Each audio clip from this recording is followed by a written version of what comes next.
Welcome back to my YouTube channel. Zarbab का वालिद और ज़रबाब की माँ ज़रबाब को समझाने की कोशिश करते हैं और उसे एहसास दिलाते हैं। उससे कहते हैं कि बेटा ज़रबाब ऐशा किरण जैसी बिल्कुल भी नहीं है। तो यहाँ पर ज़रबाब को भी अपनी गलती का एहसास हो जाता है। लेकिन आज के इस रिव्यू में आप लोगों को कंप्लीट डिटेल के साथ बताएंगे कि जब ऐशा और ज़रबाब बाहर डिनर के लिए जाते हैं तो वहाँ पर किरण इनको देख लेती है। जैसी किरण इनको देखती है तो वहाँ पर किरण कौन सा गलत डिसीजन लेगी जिस पर किरण को फिर से सज़ा मिलेगी। जितने भी हमारे चैनल पे नए लोग हैं जल्दी से हमारे चैनल को सब्सक्राइब कर दें और साथ में लगे बेल आइकन बटन को लाजमी प्रेस कर दें ताकि नई से नई आने वाली वीडियो की नोटिफिकेशन आप लोगों को आसानी के साथ मिल सके। ज़रबाब को अपनी गलती का एहसास होता है और वो ये सोचने पर मजबूर हो जाता है कि मुझे जो ऐशा के साथ ऐसा रवैया नहीं रखना चाहिए, उसके साथ प्यार से पेश आना चाहिए। ऐशा बेचारी डर की वजह से ज़रबाब के पास आती है, उससे खाने का पूछती है तो ज़रबाब को गुस्सा भी आता है और वो ऐशा को प्यार से जवाब देते तो उससे कहता है कि तुम्हें इसके अलावा कोई और बात नहीं आती, बस तुम्हें सिर्फ़ और सिर्फ यही आता है खाना खाना, कपड़े पहनना, मुंह हाथ धोना, कोई और भी तो बात कर सकती हो। तो ऐशा उसकी बात को नहीं समझती, उससे कहती है कि क्या मतलब तुम्हारा, मैं तुम्हारी बात को नहीं समझी। तो ज़रबाब उससे कहता है कि जल्दी से तुम तैयार हो जाओ, मैं बाहर जाकर तुम्हारा गाड़ी में इंतज़ार कर रहा हूँ। जब इंतज़ार का गाड़ी में जाना और ये सारे अल्फाज जो ऐशा सुनती है तो उसे ये सब कुछ ख्वाब सा लगना शुरू हो जाता है, क्योंकि पहले दिन से बेचारी जब वो दुल्हन बनकर आई थी तो उस दिन से बच्चों की नफ़रत तो उसने देखी थी, शौहर की नफ़रत देखी थी और तो उसके जहन में ये सब कुछ बैठ चुका था कि मेरी जो है ज़िंदगी में कभी भी खुशियाँ नहीं आ सकती।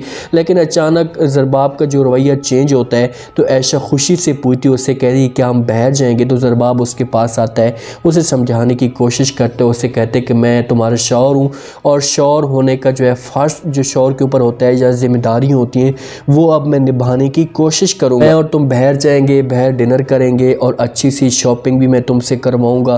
तो वहाँ पर ऐशा जो है खुशी से निढाल हो जाती है और जल्दी से तैयार होती है। ज़रबाब और ऐशा वहाँ से निकल पड़ते हैं। इधर जो है महरा पूरी अपने भाई के साथ और अपनी माँ के साथ प्लानिंग तैयार कर रही होती है कि किस तरीके से किरण को अपने शिकंजे में किया जा सके और उसके सारे जो जायदाद है जो उसके घर के ऊपर कब्ज़ा किया जा सके। उसकी माँ और महरा ये मशवरा करती हैं, आपस में अबरार भी होता है कि बाहर हम जाते हैं खाने पे, किरण और अबरार को किसी तरीके से अलहदा मौका देंगे, आपस में एक दूसरे के साथ ये गपशप करेंगे, बातें शेयर करेंगे। ये लोग भी बाहर चले जाते हैं और उसी शॉपिंग प्लाजा में या उसी जगह पर जाते हैं जहाँ पर ज़रबाब और ऐशा मौजूद होती है। वहाँ पर जाते हैं, महरा जो है वो किरण के साथ बातें करती है, उसे अबरार की तरफ मरकूज़ करने की कोशिश करती है। उससे कहती है कि वो हर वक्त जो है तुम्हारे ख्यालों में रहता है, तुम्हारी फ़िक्र रहती है, हर वक्त तुम्हारे बारे में सोचता रहता है। तो किरण उससे पूछती है, उससे कहती कि अच्छा मेरे बारे में वो क्या सोचता है। तो महरा उससे कहती कि तुम्हारे बारे में यही सोचता है कि इसने जो है खाना खाया नहीं खाया, रात को ये किस वक्त सोती है, सुकून के साथ सोती है नहीं सोती। अब देखिए कि फजूल सी बातें कर रही होती है, इन बातों में कोई भी ऐसा मकसद नहीं होता जो किरण को पागल बना सके। किरण वहाँ पर चुपचाप ये बातें सुनती है, अपना सर नीचे करके खड़ी होती है, लेकिन जब अपना सर ऊपर करती है तो उसे एक करंट सा लगता है, उसके जो एक होश होते हैं वो उड़ जाते हैं। वो सामने देखती है कि ज़रबाब और ऐशा खुशी के साथ शॉपिंग कर रहे हैं, एक दूसरे का हाथ पकड़ रहे हैं, एक दूसरे के साथ सेल्फियाँ बना रहे हैं। तो किरण से ये सब कुछ बर्दाश्त नहीं हो रहा। तो ये सोच कर बैठी थी कि अगर मैं ज़रबाब को छोड़कर चली गई हूँ तो ज़रबाब मेरे बग़ैर अधूरा रह चुका होगा, वो कभी भी ऐशा के साथ खुश नहीं रह पाएगा। सिर्फ़ और सिर्फ वो मेरे साथ मोहब्बत करता था, लेकिन अब इसके गलत हो रहा है, उलट हो रहा है। ज़रबाब जो है वो हर सूरत में ऐशा के साथ खुश रहने की कोशिश कर रहा है और किरण के जो ये ख्वाब थे या सपने थे वो टूटना शुरू हो चुके।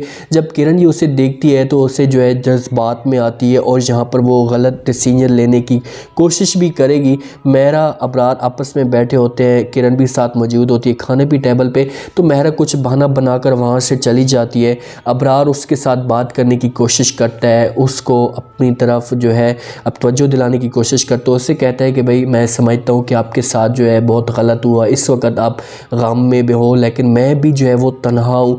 किरण उससे कहती है कि भाई मुझे जो है इन बातों के ऊपर, इन मोहब्बत के ऊपर बिल्कुल भी यकीन नहीं है, मैं धोखा खा चुकी हूँ, तो मैं यकीन नहीं कर सकती। जैसे ये बात सुनता है ज़रबाब, अबरार तो उससे समझाता है, उससे कहता है कि मैं समझता हूँ कि तुम्हें धोखा मिला है, तुम्हारे साथ फ्रॉड हुआ है, तुम्हें हर तरह से तकलीफ़ मिली है, लेकिन तुम एक दफ़ा जो है मेरे ऊपर यकीन करके यार इससे खुलेआम ये ऑफ़र करेगा। तो वो कहेगी कि ठीक है भाई, मुझे जो है थोड़ा सा सोचने का मौका दो, मैं सोचूंगी और उसके बाद जो फ़ैसला होगा मैं वही करूँगी।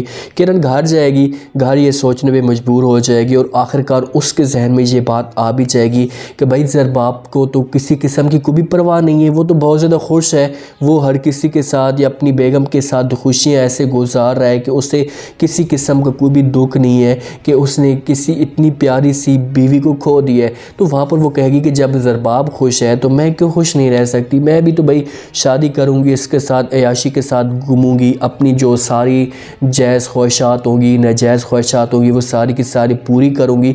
तो वहाँ पर ये फ़ैसला कर लेगी और वो अबरार के साथ शादी करेगी।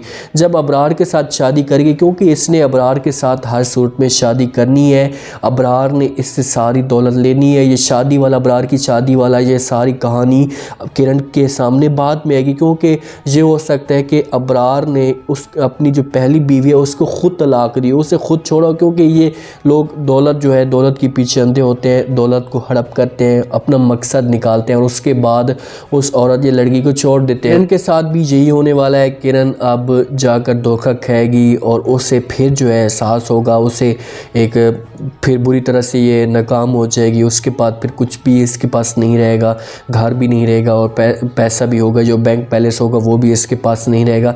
तो वो फिर जाएगी इन लोगों के पास ही जाएगी, क्योंकि इनके अलावा इनके पास अब कोई भी चारा नहीं है। ज़रबाब और आयशा की जो ज़िंदगी है अब ऐसा ऐसा इन दोनों की ज़िंदगियों में वो खुशियाँ आना शुरू हो रही हैं।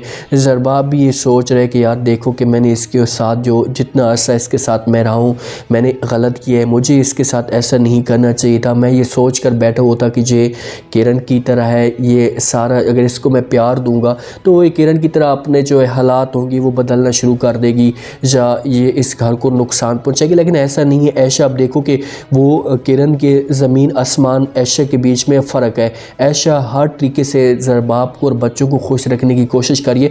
जब ज़रबाब आयशा को इस तरह से प्यार देगा, उसे शौक़ पे करवाने के लिए लेकर जाएगा, उससे बाहर डिनर के लिए लेकर जाएगा, तो फिर ज़रबाब को एहसास होगा कि यार मैंने बहुत गलत कर रहा था, मुझे ऐसा नहीं करना चाहिए। क्योंकि ज़रबाब की जो माँ है उसने इसे खुलेआम समझाया, उससे कहा है कि भाई तू एक दफ़ा इसके साथ प्यार करके तो देख, इसे एक दफ़ा उस नज़र से तो देख, फिर तुम्हें यकीन आएगा कि आयशा और किरण में कितना फ़र्क है। उम्मीद है आज का ये रिव्यू, आज का ये टीज़र आप लोगों को पसंद आया होगा। अपने कमेंट सेक्शन में अपनी लास्ट में बताना है कि आपको क्या लगता है कि क्या जब किरण जो है ज़रबाब और आयशा को देखती है तो यहाँ पर ये कौन सा फ़ैसला करेगी, क्या ये यहाँ पर गलत डिसीजन लेगी और अबरार के साथ शादी करेगी। अगर अबरार के साथ शादी करती है तो उसके बाद अबरार इसके साथ क्या हासिल करने वाला है और कितनी ज़्यादा एपिसोड चलेंगी, क्योंकि इस ड्रामे ने काफ़ी ज़्यादा ऑडियंस को जो है वो बोर भी कर दिया है। कुछ लोग इस ड्रामे से अब तंग भी आ चुके हैं, लेकिन किरण के अंजाम को देखने के लिए लोग तरस रहे हैं कि किरण का अंजाम जो है वो क्या होगा। मैं तो यही सोच रहा हूँ या मेरी राय यही है कि किरण को जो है अबरार धोखा देगा, उससे सारा जो जितना भी जेवर होगा, पैसा होगा या उसका बंगला होगा वो अपने कब्ज़े में करेगा और उसके बाद इसे छोड़ देगा। आपने कमेंट सेक्शन में बताना है कि आपको क्या लगता है कि किरण के साथ क्या यही होगा या कुछ और होगा। कमेंट सेक्शन में अपनी लाजमी दें और चैनल को लाजमी सब्सक्राइब कर दें। अपना ख़ास ख्याल करें, दुआ में याद रखें। मुझे दीजिए इजाज़त। अल्लाह हाफिज़।